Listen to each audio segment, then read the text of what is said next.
Welkom by ons tweede laaste Pinkstergesprek, wat vandag handel oor oop deure.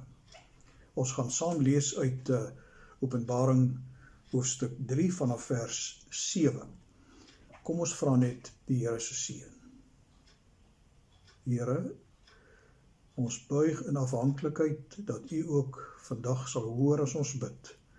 Stuur asseblief U Gees om ons te seën met wysheid en met insig. Ons vra dit nie ter wille van onsself nie, maar ter wille van die eer van U naam en om Jesus wil. Amen. Die boodskap aan Philadelphia. Skrywe aan die leraar van die gemeente in Philadelphia. So sê die heilige, die ware God, hy wat die sleutel van Dawid het, wat die deur oopsluit en niemand sal dit weer toesluit nie, en dit toesluit en niemand sluit dit weer oop nie. Ek weet alles wat julle doen. Kyk, ek het 'n deur voor julle oopgesluit en niemand kan dit weer toesluit nie.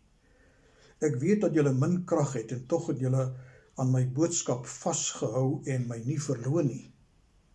Kyk, ek beskik dat van die lede van die sinagoge van die Satan, die mense wat daarop aanspraak maak dat hulle Jode is en dit nie is nie, maar lieg. Kyk, ek sal maak dat hulle kom en voor julle kniel en erken dat ek julle lief het.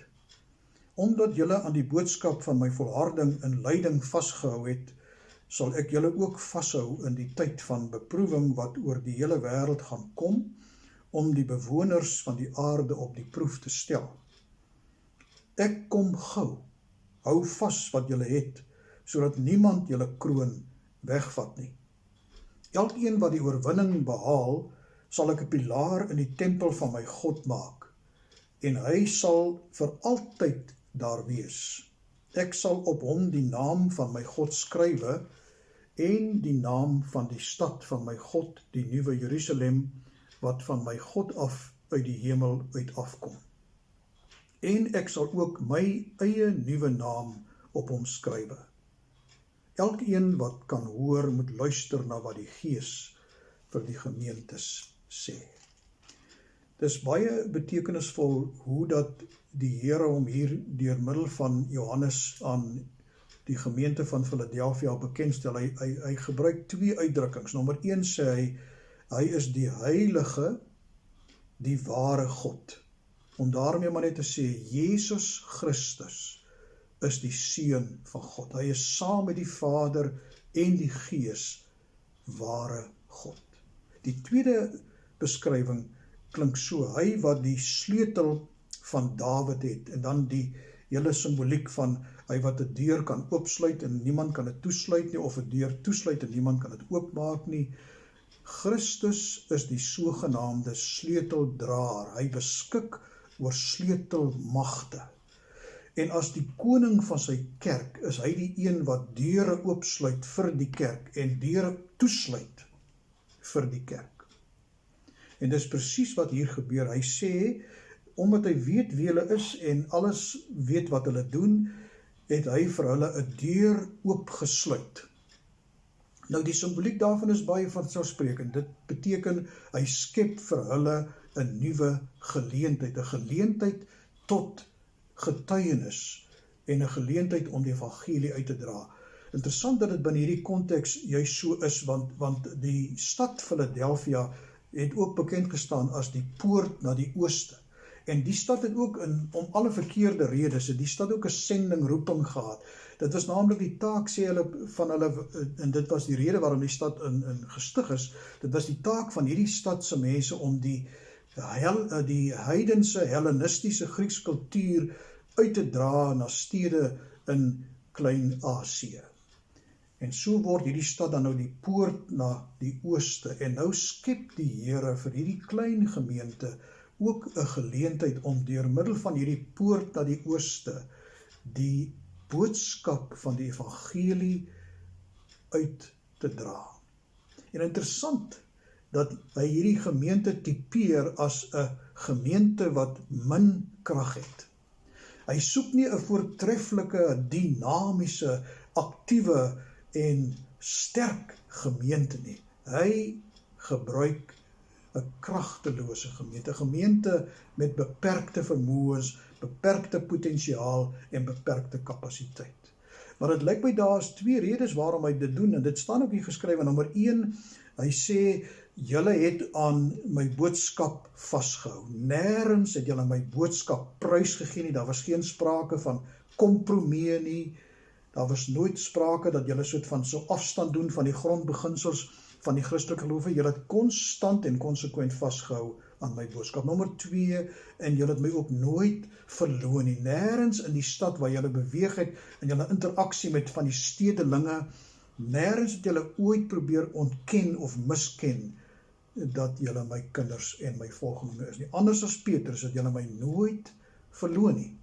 En daarom is julle eintlik besig om julle getuienis uit te lewe, julle roeping en julle rol in hierdie stad tussen die mense te vervul. En gaan ek vir julle verras met 'n onverwagte gebeurtenis. Ek gaan naamlik bewerkstellig dat hierdie sogenaamde sinagoge van die Satan, die mense wat sê hulle is Jode en dit nie is nie, dat hulle gaan omdraai en terugkom na julle toe. Daar staan dit, julle gaan voor julle kniel en erken dat ek vir julle as gemeente liefhet.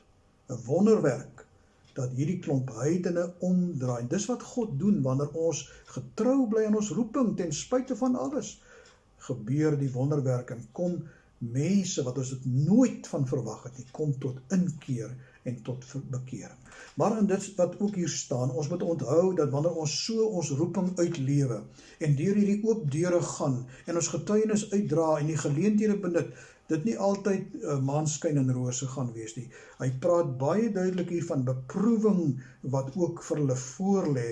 'n Gemeente wat sy getuienis uitdra moet reg wees, gereed wees en reg maak vir weerstand en teenstand en aggressie en vyandskap. Dis nie maklik. Maar die groot ding hier is die belofte, naamlik ek sal julle vashou. Julle wat in my, wat aan die kruis gehang en gelei het, die rolmodel sien en as het ware ook modelleer op dit wat met my gebeur het. Ek beloof julle, julle gaan nooit alleen wees nie. Ek gaan julle vashou. En daarmee sluit hy die brief af deur te sê hy gaan gou kom en hulle moet vashou in dit wat hulle het. En dan gee hy vir hulle 'n driedubbele belofte. Nommer 1 sê hy, ek gaan elkeen wat die oorwinning behaal 'n pilaar maak in die tempel van my God. Hy gaan vir altyd daar wees. Nommer 2, ek gaan my naam, die naam van God gaan ek op julle skryf, en ook die naam van die stad, die Nuwe Jerusalem, om daarmee vir julle burgerskap te gee, permanente verblyf in die hemel, in die Nuwe Jerusalem. Dis die seënryke gevolg van julle getrouheid en julle toewyding en lojaliteit. En dan verder, ek sal ook my eie nuwe naam op elkeen wat oorwin skrywe, die naam Jesus Christus. Ek gee aan julle 'n nuwe identiteit as verlostes, Godse mense, kinders van die Here. Kom ons sluit. Dankie vir hierdie inspirerende woord. Help vir ons om getrou te bly tot die dood toe. Om die oop deure wat U vir ons skep, die geleenthede wat U vir ons bied, ook as gemeente, om dit raak te sien en vreesloos en onverskrokke en met entoesiasme te benut. Terwille van die eer van God en terwille van die uitbreiding van U koninkryk. Ons vra dit in Jesus naam. Amen. Ek groet jou met 'n woord van genade en vrede van God jou Vader, Jesus jou Here en die Heilige Gees.